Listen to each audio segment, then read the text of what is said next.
A man can run from his sins, but they always know exactly where to find him. The morning frost still clung to the windows of Memo's diner when Marcus Valdez found the razor. Table 7 sat empty, as it had every morning for 11 years. But today, something glinted against the red vinyl booth. The antique straight razor lay open, its ivory handle catching the pale Montana sunlight. Engraved along the blade were 3 words that made his blood turn to ice: "Para mi hermano." Memo's hands trembled as he recognized the inscription. Only Griselda Blanco herself had ever called him brother, before she discovered he was the one feeding information to the DEA, before her empire crumbled, before she died in a hail of bullets on a Medellin street corner. He'd watched her funeral on television from this very diner, finally allowing himself to breathe after a decade of looking over his shoulder. But dead women don't leave calling cards. The bell above the diner door chimed, and Memo spun around to find his waitress, Sarah, hanging up her coat. She smiled, oblivious to the weapon that had just shattered his world. Memo slipped the razor into his apron pocket, his mind racing through impossible explanations. Had Griselda's sons finally tracked him down? Was this a message from surviving cartel members, or was something far more sinister at play, something that connected to the classified files he'd helped the DEA obtain? Before we jump back in, tell us where you're tuning in from, and if this story touches you, make sure you're subscribed, because tomorrow I've saved something extra special for you. "Morning, Mr. V," Sarah called out, unwinding her scarf. At 23, she possessed the kind of optimism that only came from never having your past chase you across state lines. "Roads are getting slick out there. Jimmy's already put down salt on Main Street, but folks are driving like it's their first snow." Memo forced his usual smile, the razor's weight burning against his hip. "Coffee's fresh. I'll get the grill started." He'd hired Sarah 2 years ago when she'd blown into town with nothing but a beat-up Honda and dreams of saving enough money for nursing school. She reminded him of his sister Elena, the same stubborn determination, the same laugh that could light up a room. Elena had been dead for 15 years now, another casualty of the life he'd left behind. The morning routine usually grounded him. Flip the grill, check the coffee urns, arrange the day's specials on the chalkboard. But today his movements felt mechanical, disconnected. Every few seconds his hand drifted to the razor, confirming it was still there, still real. The breakfast crowd trickled in right on schedule. Old Pete Morrison claimed his usual spot at the counter, complaining about his arthritis and the weather in equal measure. The Henderson twins grabbed their corner booth, textbooks spread between plates of scrambled eggs as they crammed for their community college exams. Sheriff Barnes pushed through the door at 7:30 sharp, his uniform crisp despite the early hour. "Usual, Tom?" Memo called from behind the counter, grateful for the familiar script. "Make it 2 eggs today," Barnes replied, settling onto his stool. Long night. Had to deal with that domestic situation out on Copper Creek Road again. He studied Memo's face with the practiced eye of someone who'd spent 20 years reading people. "You look tired, Marcus. Everything all right?" The question hit closer to home than Barnes could know. Memo had always been careful around law enforcement, even small-town sheriffs who spent more time mediating neighbor disputes than chasing criminals. Old habits died hard when you'd lived on both sides of the law. Just the usual insomnia, Memo lied, cracking eggs onto the grill. "You know how it is." Barnes nodded, but his gaze lingered. In a town of 800 people, everyone noticed when something was off. Memo had built his new life on being unremarkable, reliable Marcus Valdez, who made the best coffee in 3 counties and remembered how everyone liked their eggs. Not Memo Valdez, the accountant who'd helped launder millions in cocaine money before his conscience and fear had driven him to the DEA. The razor seemed to pulse against his leg as he flipped Barnes's eggs. 3 words in Spanish that transported him back to a Miami penthouse where Griselda Blanco had first used that term of endearment. She'd called him her brother while planning executions over breakfast, while counting blood money, while trusting him with secrets that could topple governments. "Para mi hermano," for my brother. The same words she'd whispered to him the night before his testimony, when she'd still believed his loyalty was absolute. The night he'd realized he was in too deep to ever climb out clean. Sarah bustled past with coffee refills, her presence an anchor to the present. This was his world now. Small-town Montana, where the biggest crime was teenagers toilet papering houses on Halloween, where he could pretend the blood on his hands had washed clean somewhere between Miami and the mountains. But someone had found him. Someone who knew about Table 7. That detail gnawed at him more than the razor itself. In Miami, Table 7 at Versailles Restaurant had been where he'd met his DEA handler, Special Agent Catherine Reyes, always the same table, always at the same time. A security protocol that had kept them both alive during the 18 months it took to build the case against Griselda's organization. No one else should have known the significance of that number. Reyes was dead, killed in a car bombing 3 months after Griselda's arrest. The case files were sealed, yet someone had chosen Table 7 specifically, had placed the razor there like a calling card designed just for him. The breakfast rush continued around him, but Memo felt like he was watching it through glass. These people, his customers, his neighbors, his carefully constructed family, had no idea they were sitting a few feet away from a man whose past could get them all killed. By 9 o'clock, the diner had emptied except for Sarah, who was wiping down tables with her usual thoroughness. She paused at Table 7, her rag hovering over the red vinyl. "Weird," she murmured. Memo's blood froze. "What's weird?" "This table's warm, like someone was sitting here." She pressed her palm against the seat. "But nobody's been at this table all morning. I would have noticed." The razor suddenly felt like it weighed 100 pounds. Someone had been watching, waiting. Close enough to heat the vinyl with their body, invisible enough to escape notice in a room full of people. Memo's 11-year illusion of safety crumbled like ash.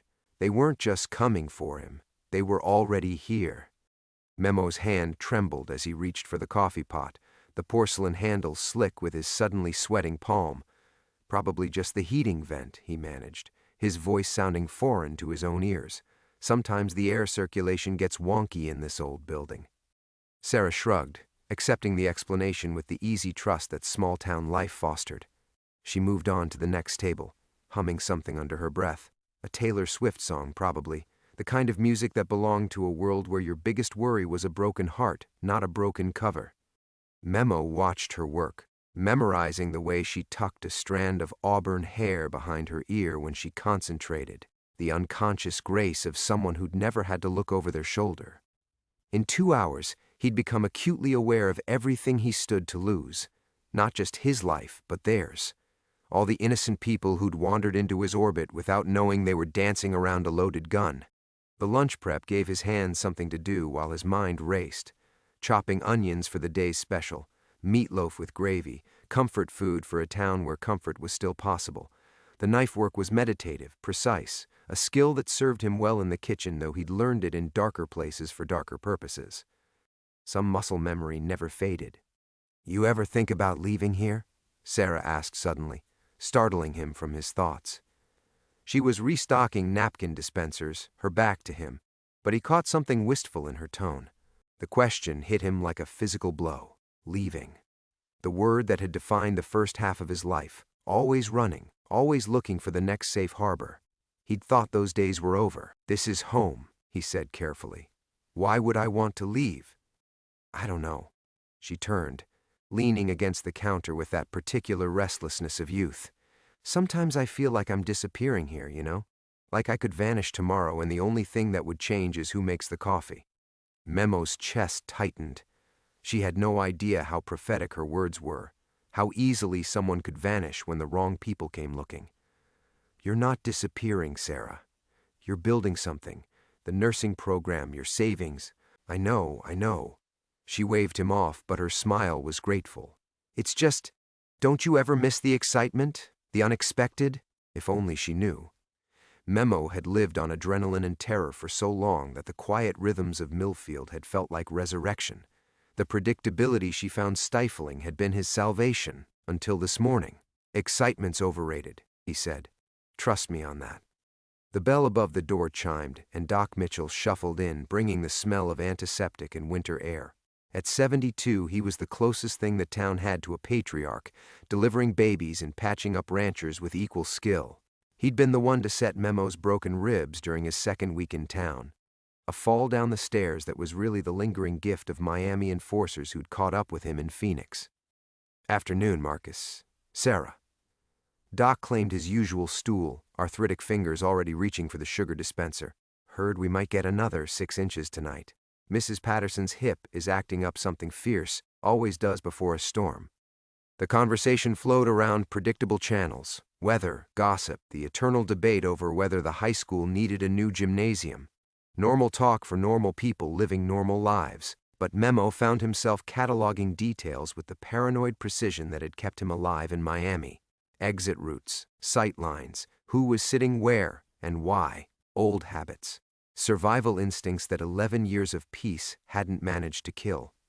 Dr. Mitchell was telling a story about his grandson's college adventures when Memo noticed the man at the corner booth.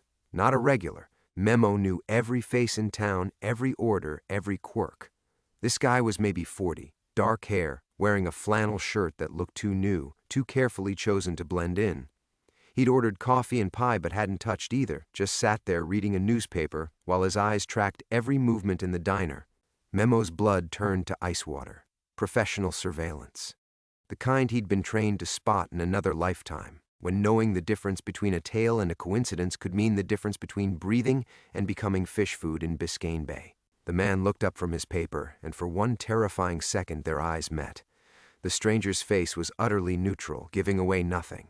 Then he smiled, polite, forgettable, the kind of expression that would slide right out of memory.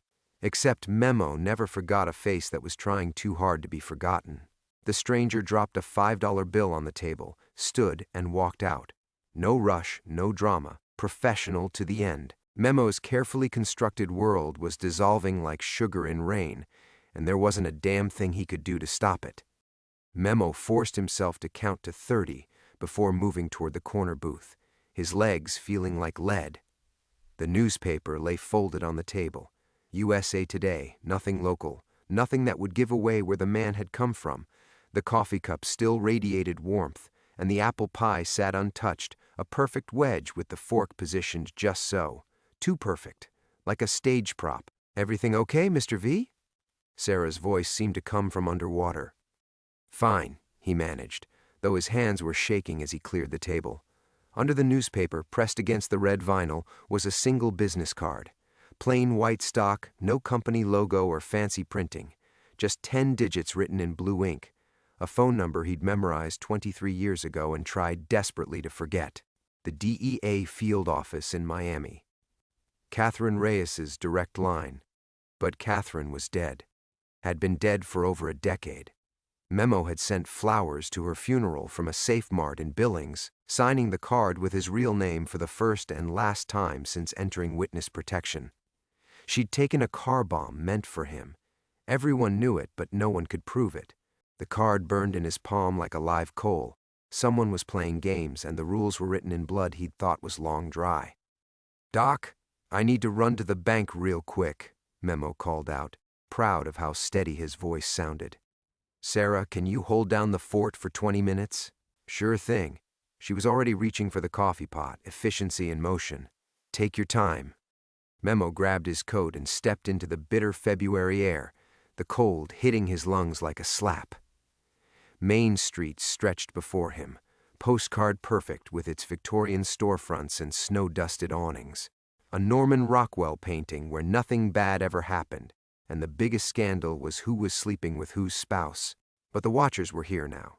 He could feel eyes on him from somewhere, a parked car, an upstairs window. Maybe the man in the too new flannel shirt hadn't really left at all. The sensation crawled between his shoulder blades like insects. He walked toward the bank with measured steps, fighting every instinct that screamed at him to run. At the corner, he ducked into Patterson's Hardware instead, using the front window's reflection to scan the street. There, a dark sedan parked outside the post office, engine running, exhaust visible in the cold air. Someone sitting in the driver's seat, face obscured by shadow and tinted glass. Bill Patterson looked up from restocking screws, his weathered face creasing into a smile. "Marcus, don't tell me that ancient furnace is acting up again." "Just browsing," Memo replied, positioning himself to keep the sedan in view. The driver wasn't moving, wasn't pretending to read or talk on a phone. Pure surveillance, confident and unhidden. They wanted him to know he was being watched. The phone number felt like it was radiating heat through his jacket pocket. He could call it, probably should call it. But what if someone answered? What if it was really Catherine's voice on the other end, impossible and terrible? Or worse, what if it was someone else entirely? Someone who'd been waiting 11 years for him to make contact. His burner phone, the one he'd never used but kept charged out of pure paranoia, was hidden in the diner's office. If he called from there, they could trace the location instantly. If he called from anywhere else in town, he'd expose whatever public place he chose. The smart play was to run, right now, clean out the emergency cash from his safe deposit box, take his truck, and disappear into the mountains before they could close whatever net they were weaving. But that would mean abandoning Sarah. Doc Mitchell, Sheriff Barnes, everyone who'd become real to him in ways his old life never allowed. They'd ask questions when he vanished. They'd worry. Maybe they'd even grieve. The thought paralyzed him. For 11 years he'd been Marcus Valdez, the quiet diner owner who remembered birthdays and made donations to the volunteer fire department. The man who'd helped Sarah through her father's funeral 2 years ago, who'd given Doc Mitchell a place to warm up during his late-night house calls. That man had friends, responsibilities, a life worth protecting. But Memo Valdez, the accountant, the money launderer, the federal witness, he was a ghost. A necessary evil who'd served his purpose and should have stayed buried. The sedan's engine revved once, deliberately. A signal, or maybe just a reminder. We're here. We're waiting. The choice is yours. Memo turned away from the window, his reflection fracturing in the glass like a broken mirror. 23 years ago, he'd made a choice to survive by destroying everything he'd ever known. Now he had to choose again. Protect the life he'd built by returning to the man he'd tried to kill. The phone number seemed to pulse against his chest like a second heartbeat, counting down to a decision that would damn him either way.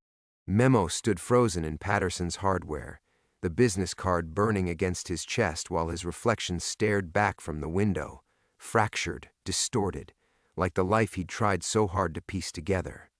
20 minutes. He told Sarah 20 minutes, and half of that was already gone while he stood paralyzed between two impossible choices. The smart move was running. Every survival instinct honed over decades of living on borrowed time screamed the same message: disappear before they could spring whatever trap they were setting. He had protocols, cash hidden in 3 different banks under 2 different names, a truck that could handle mountain roads in February, enough supplies cached in the national forest to last until spring. He could be gone in an hour, a ghost story by morning. But Sarah would notice when he didn't come back. She'd worry, maybe call Sheriff Barnes. Doc Mitchell would ask questions at tomorrow's coffee ritual that would never happen. For the first time in his adult life, people would miss him, not because they needed what he could do for them, but because they'd grown to care about the man he'd become. Marcus Valdez had friends. Memo Valdez had only ever had accomplices and enemies. "You feelin' all right, Marcus?" Bill Patterson's voice cut through his spiral. "You look like you've seen a ghost." The old rancher's weathered face showed genuine concern, the kind of worry neighbors showed each other in places where everyone mattered. In Miami, the only people who cared about your health were the ones planning to damage it. Just tired, Memo managed, forcing his body to move away from the window. "Haven't been sleeping well. Eleanor's got some of that chamomile tea if you want me to ask her for some. Knocks me out cold." Patterson's offer was casual, automatic.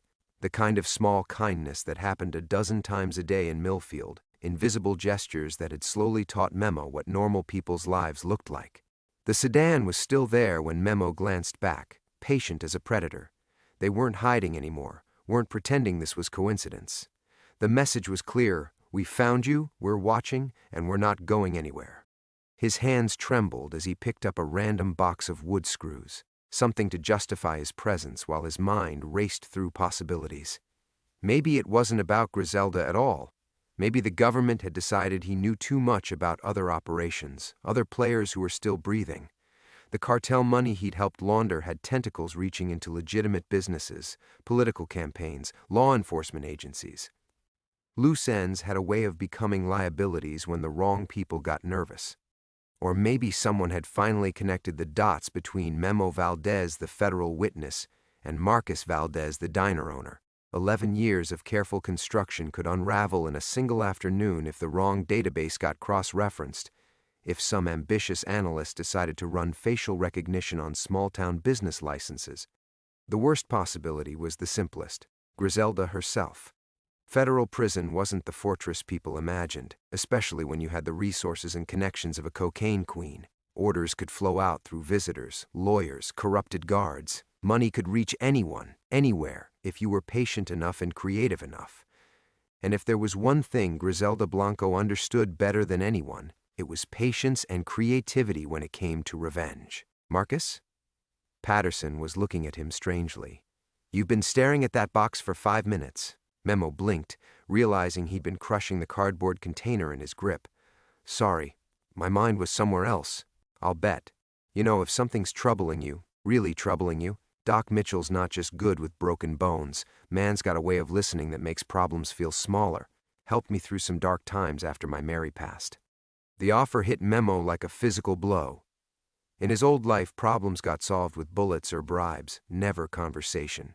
The idea that someone would listen without wanting something in return, that confession could lead to comfort instead of a shallow grave. It belonged to a world he'd never learned to navigate. But Doc Mitchell was 72 years old, with hands that shook when the arthritis flared up. Sarah was 23, with dreams of nursing school and a savings account that represented every extra shift she'd ever worked. Sheriff Barnes was a good man in a small town who'd probably never drawn his weapon outside of training. None of them were equipped to handle the kind of violence that followed men like Memo Valdez. The phone number seemed to pulse with each heartbeat, demanding a decision that would determine not just his fate but theirs.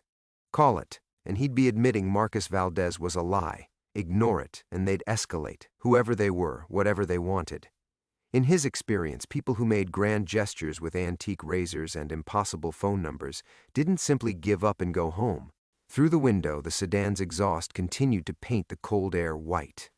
Waiting, watching, counting down to a choice that would destroy everything he'd built one way or another. Memo set the box of screws back on the shelf with deliberate care, his decision crystallizing like ice in his veins. The watchers weren't going away. Whatever game they were playing, ignoring it would only make things worse for everyone he'd come to care about. He'd learned that lesson in blood 23 years ago. Sometimes the only way to protect the innocent was to walk willingly into the fire. Thanks for the advice, Bill, he said, proud of how steady his voice sounded. I think I know what I need to do. Patterson nodded, satisfied that he'd helped, never knowing he'd just witnessed the death of Marcus Valdez, small-town diner owner. That man was about to become a memory, another casualty of a war that never really ended. The walk back to the diner felt like a funeral march. Each step on the snow-packed sidewalk echoed with finality, the sound of a man approaching his own execution. The sedan tracked his progress, its occupant no doubt reporting his movements to whoever was orchestrating this resurrection of the past.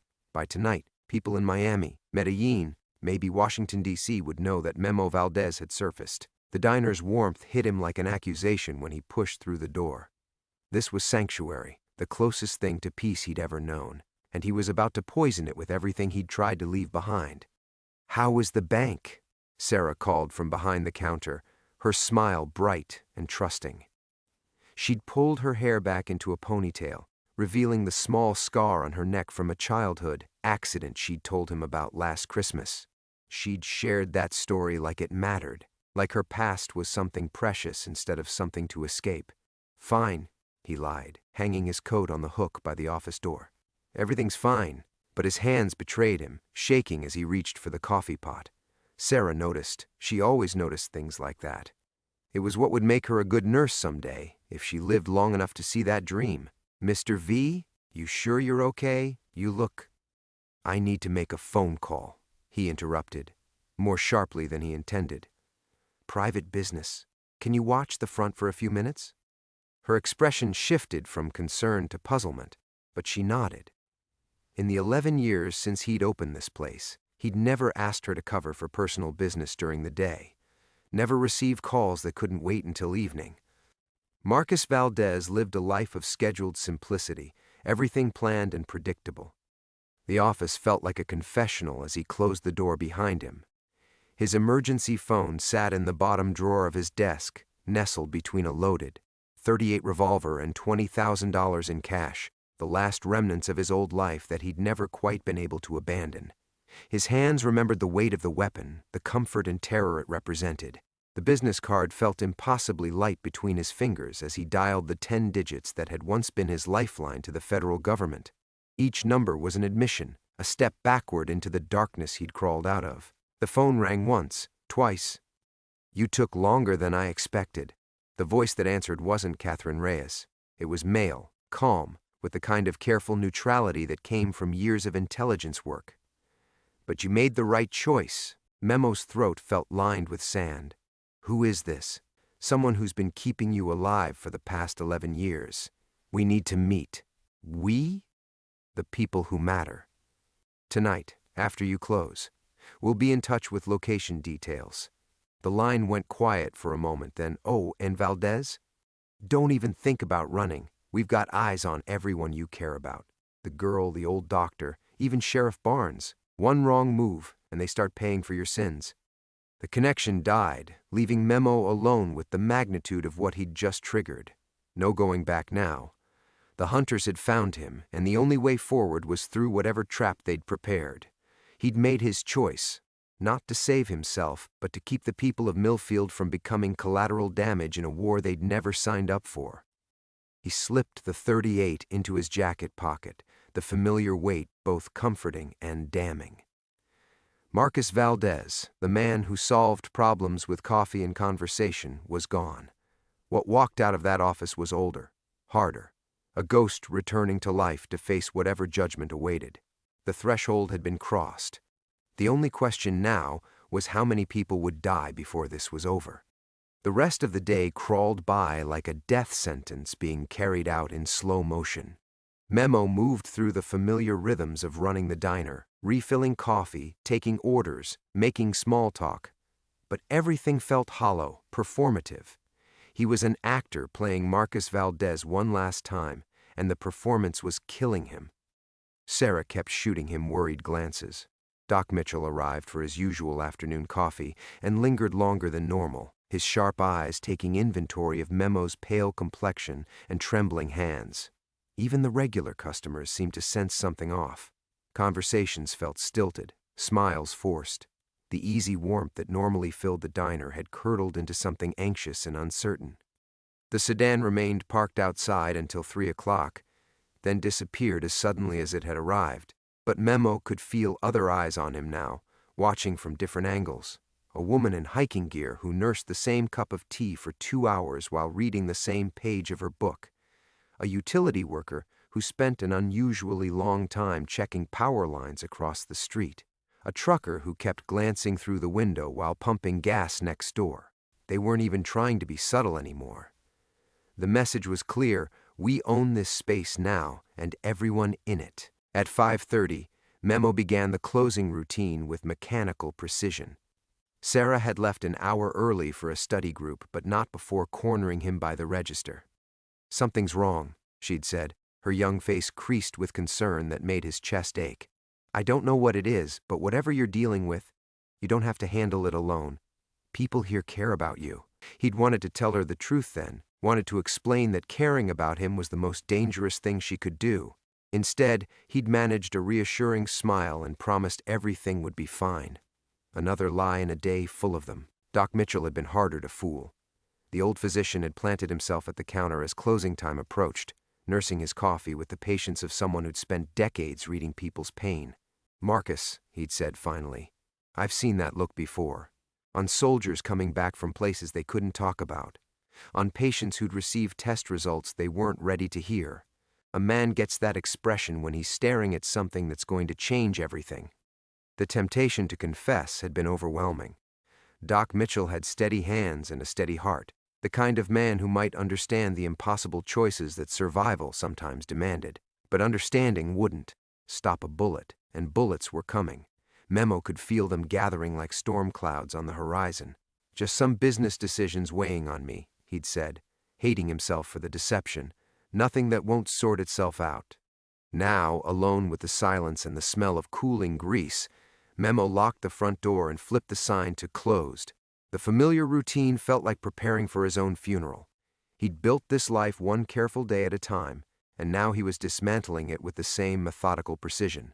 His emergency phone buzzed at exactly 7 o'clock. A text message with an address, the old logging road that wound up into the national forest, 5 miles past where the streetlights ended. Of course they'd choose somewhere isolated, somewhere the screams wouldn't carry. But as Memo grabbed his coat and checked the 38, one final time, he realized something had shifted in his thinking. The terror was still there, cold and familiar in his belly, but it was mixed with something else now, something that felt almost like relief. For 11 years, he'd lived with the constant fear that this day would come. He'd jumped at unexpected noises, analyzed every new face, rehearsed escape routes and contingency plans until paranoia became as natural as breathing. The waiting was finally over. Whatever happened next would at least have the mercy of certainty. The truck's engine turned over with a reluctant growl, protesting the cold and the late hour.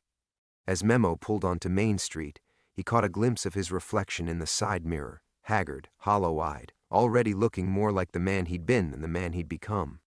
Marcus Valdez was fading, bleeding away like warmth from a dying fire. The town fell away behind him as he drove toward the mountains, streetlights giving way to star-scattered darkness. In his rearview mirror, headlights appeared and held their distance, his escort to whatever judgment awaited. They'd probably been watching his truck since the moment he'd made the call, tracking his movements, ensuring he couldn't change his mind and run. But running was no longer an option. The rules of this new world were becoming clear. His past had patience, resources, and a very long memory. The only currency they might accept was his cooperation, and the only leverage he had was the knowledge locked in his head. Financial records, operational details, names and dates that certain people very much wanted to keep buried. The question wasn't whether he'd survive the night. The question was what he'd have to become to see another sunrise. The headlights in his mirror maintained their distance like a patient predator, neither gaining nor falling back as the road climbed into the forest. Memo's knuckles were white against the steering wheel, his body remembering the hypervigilant state that had once kept him alive in Miami's cocaine wars. Every shadow could hide an ambush. Every curve might be his last. 38 pressed against his ribs with each breath, a cold reminder of who he used to be. Marcus Valdez had never fired a gun in anger, had built his life on the radical premise that problems could be solved without violence. But Memo had pulled triggers when necessary, had made calculations about who lived and died based on spreadsheets and survival. Tonight, those skills might be all that stood between him and a shallow grave in the Montana wilderness. The address led him to a turnoff barely visible in the darkness, marked only by a rusted Forest Service sign. His truck's headlights carved a tunnel through the trees as he followed the narrow track deeper into the woods. Snow clung to the pine branches like skeletal fingers, and the temperature gauge on his dashboard showed the mercury dropping fast. If they left him out here, the cold would finish what bullets started. After 2 miles of switchbacks and frost-heaved pavement, the road opened into a small clearing. A black SUV sat waiting with its engine running, exhaust ghosting white in the frigid air. No other vehicles were visible, but Memo's trained eye caught the subtle signs. Tire tracks in multiple directions, footprints already filling with fresh snow, the positioning that suggested overwatch from the tree line. This wasn't a meeting, it was an interrogation with escape routes cut off. He parked 20 feet from the SUV and killed his engine, letting the mountain silence settle around him like a shroud. Through the other vehicle's tinted windows, he could make out shapes but no faces. They were making him come to them, forcing him to take the first step toward whatever fate they'd prepared. The door handle felt like ice through his gloves as he stepped into the clearing. The cold hit him immediately, that bone-deep mountain chill that could kill an unprepared man in hours. But Memo barely felt it. His attention was focused on calculating angles, counting shadows, assessing threats with the automatic precision of someone who'd survived by never being surprised. The SUV's rear door opened with a soft click that carried clearly in the thin air. A woman emerged, tall, professional, wearing a black wool coat that probably cost more than most Millfield residents made in a month. Even in the dim light, Memo recognized the bearing of federal law enforcement. FBI, DEA, maybe something more specialized. The kind of person who spoke in euphemisms about national security and acceptable losses. "Hello, Memo." Her voice carried a slight accent, possibly East Coast, refined in the way that suggested expensive schools and government career tracks. "Thank you for coming. Did I have a choice?" He kept his hands visible but ready, every muscle coiled for sudden movement. "There's always a choice." She gestured toward the SUV's open door, warm light spilling from the interior. "But some choices have better outcomes than others. Shall we get out of the cold?" The vehicle's interior had been modified, plush seating arranged around a small table, sophisticated communication equipment built into the panels, the kind of mobile command center used for high-level operations. A second person sat in the shadows, male, younger, with the hard look of someone who'd done wet work in places that didn't officially exist. "Agent Patricia Voss," the woman said, settling across from him. "This is Agent Chen.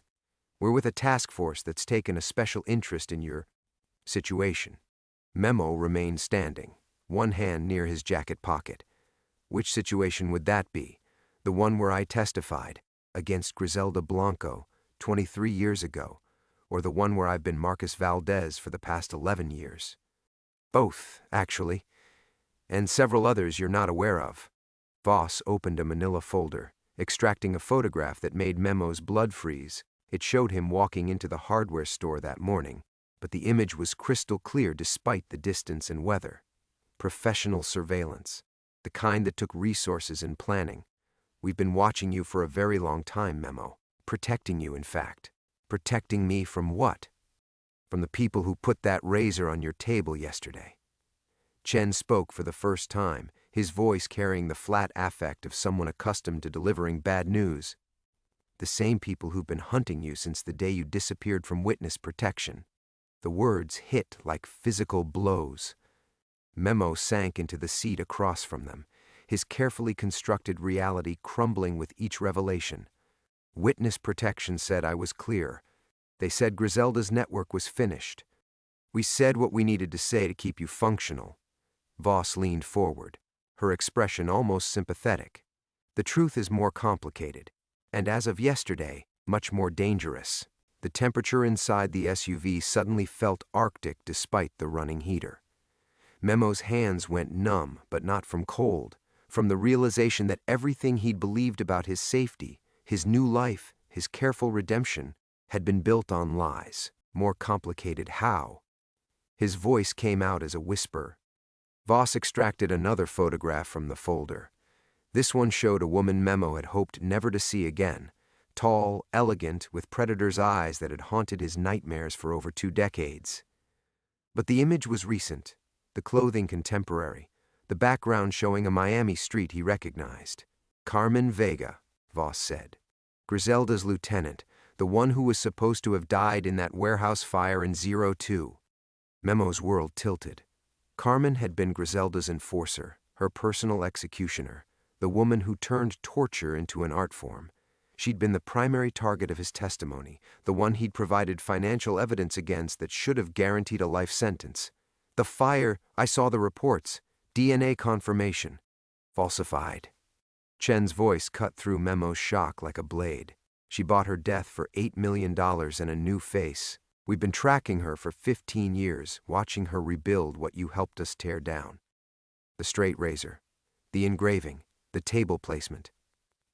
It all crystallized into a pattern of personalized terror that reeked of Carmen's theatrical cruelty. She'd always believed that killing was meaningless without the proper psychological preparation, that fear was more important than death itself. She found me. It wasn't a question. 3 days ago, we intercepted communications between her organization and certain elements in Eastern Europe. Your location, your identity, even photographs of people you interact with daily. Voss slid another image across the table, and Memo's heart stopped completely. Sarah. Walking out of the community college, books clutched to her chest, smiling at something off camera. The photographer had been close enough to count the freckles on her nose. "You bastards." Rage flooded through him, white-hot and purifying. "How long have you known?" "We've had assets monitoring Carmen's network since 2018, Chen said. When chatter about the accountant started surfacing in encrypted channels, we began taking a more active interest in your welfare." "My welfare?" Memo's voice cracked with fury. You've been using me as bait. 11 years of thinking I was safe, building relationships, caring about people, and you've been waiting for her to surface so you could catch her. The operation has evolved, Voss admitted. Initially, yes, we hoped your visibility might draw her out, but the situation has become fluid. She opened the folder wider, revealing a dossier that made Memo's blood turn to ice water. Financial records, shipping manifests, photographs of warehouses and laboratories scattered across 3 continents. Carmen hadn't just survived, she'd thrived, building an operation that dwarfed Griselda's empire. She's moved beyond cocaine, Chen explained. Fentanyl, synthetic opioids, chemical weapons. The razor on your table wasn't just a death threat. It was an announcement. She's ready to come home to Miami, and she wants to settle old scores first. The pieces were falling into place with horrifying clarity. You need me to testify again, to stop whatever she's planning. We need you to do more than testify. Voss closed the folder, her expression hardening. We need you to help us take her down, permanently this time. The word permanently hung in the air like a death sentence. Not arrest, not prosecution, elimination. The kind of off-the-books operation that left no witnesses and no official records. And if I refuse? Chen reached into his jacket, producing a tablet computer. The screen showed live surveillance feeds. Sarah leaving her study group, Doc Mitchell locking up his clinic, Sheriff Barnes making his evening rounds. All of them going about their normal lives, unaware that they'd become pieces on a chessboard where Memo was both player and prize. Carmen's already moving assets into position, Voss said quietly.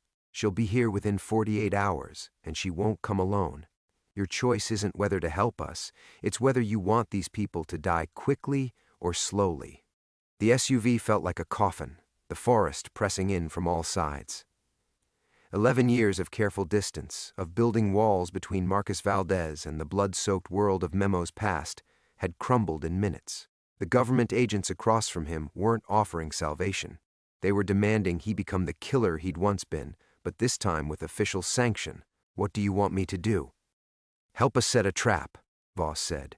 Use yourself as bait. Carmen wants you alive. She has questions about certain financial accounts that disappeared when Griselda's empire fell. We can use that obsession against her. Memo closed his eyes, seeing Sarah's trusting smile, Doc Mitchell's concerned frown, the peaceful life he was about to sacrifice on the altar of his sins. When he opened them again, Marcus Valdez was gone forever. Tell me what you need. The plan had seemed elegant in its simplicity. Too elegant, Memo realized now as he crouched behind the overturned table in his own diner, blood seeping from a graze across his temple. The trap Voss and Chen had designed was supposed to be foolproof. Carmen would come for him personally, drawn by the promise of recovering the missing $23 million from Griselda's accounts, and federal snipers would end her reign before she could speak. But Carmen Vega hadn't survived 2 decades by walking into obvious ambushes. The first sign something was wrong had come at 3 a.m. when his emergency phone buzzed with a message that made his blood freeze. Change of plans. Come alone or watch your friends burn. You have 1 hour. See. The attached photo showed the exterior of Doc Mitchell's clinic, but the angle was wrong, too close, too intimate. Someone was inside. Memo had called Voss immediately, his hands shaking as he explained the deviation from their carefully scripted scenario. Her response had been coldly professional. Stick to the plan. Our people are in position. She's bluffing. But Carmen never bluffed. Memo had raced through the empty streets of Millfield, his truck sliding on black ice as he careened toward the clinic. The front door stood open, emergency lighting casting harsh shadows across the waiting room. He'd found Doc Mitchell tied to his own examination table, beaten but alive, a note pinned to his chest, the diner. 20 minutes. Come counting. Come counting. Carmen's old code for bringing exact payment, in this case, the account numbers and access codes she'd spent 2 decades hunting. The money memo had hidden so deep in the international banking system that even he wasn't sure he could retrieve it anymore. Now, 15 minutes later, his diner had become a war zone. Carmen's team had arrived first, turning his sanctuary into a killing ground with professional efficiency. When the federal agents finally moved in, they'd walked into a coordinated ambush that left 3 dead and the rest pinned down in the parking lot. 47 years old and still hiding behind other people's courage, Carmen's voice drifted from the kitchen, cultured and conversational despite the gunfire punctuating her words. I expected better from Griselda's favorite pet. Memo pressed deeper into his makeshift cover as bullets chewed through the diner's thin walls. Through the shattered front window, he could see muzzle flashes from the tree line where Voss's backup team was supposed to be providing overwatch. Instead, they were fighting for their lives against an enemy that had anticipated their every move. You killed my partner in Bogotá, Carmen continued, her footsteps echoing on the kitchen tiles. Carlos Mendez, remember him? 26 years old, planning to marry his girlfriend when you handed us those financial records. The words hit harder than the bullets. Memo remembered Carlos, young, idealistic, genuinely believing they were building something better than the violence that had consumed Colombia. He'd trusted Memo's assurances that the money was clean, that their expanded operations would move away from the blood trade. When the DEA raids came, Carlos had died trying to destroy evidence that Memo had already copied. He called my name when the bullets hit, Carmen said, closer now. Asked me to tell his Maria that he loved her. But I never got the chance, because your testimony put me in a hole for 8 years while she married someone else. Another burst of gunfire erupted outside, followed by screaming. Through the chaos, Memo heard Agent Chen's voice over the radio, coordinating a retreat that sounded increasingly desperate. The operation was falling apart, but Carmen wasn't interested in the federal agents. She wanted him. The accounts, Memo. $23 million plus 22 years of interest. Where did you hide my money? Your money? Memo forced his voice steady despite the terror clawing at his throat. That was blood money. Payment for murdered children. It was my retirement fund. Carmen's laugh was silk over razors. My ticket out of the life you dragged me back into. Do you know what I've had to do to rebuild what you destroyed? The people I've had to become? The question hung in the air like poison gas. Through the kitchen service window, Memo caught a glimpse of movement. Not Carmen, but someone else. Someone smaller, wearing the wrong clothes for a tactical operation. His heart stopped completely when he recognized the winter coat. Sarah stood in the kitchen doorway, her young face pale with terror, Carmen's pistol pressed against her temple. The college student who'd brought light into his gray world, who'd made him remember what it felt like to hope for something beyond mere survival, had become the final piece in Carmen's revenge. No, Memo whispered, the word torn from his soul. Kes, Carmen replied, her smile visible even in the dim emergency lighting. Now let's discuss those account numbers. And this time, pet, you won't have any government friends to save you. The plan hadn't just failed. It had become Memo's worst nightmare made flesh. Everything he'd tried to protect was burning, and the woman he'd once helped destroy was about to take the last good thing in his world. All seemed lost.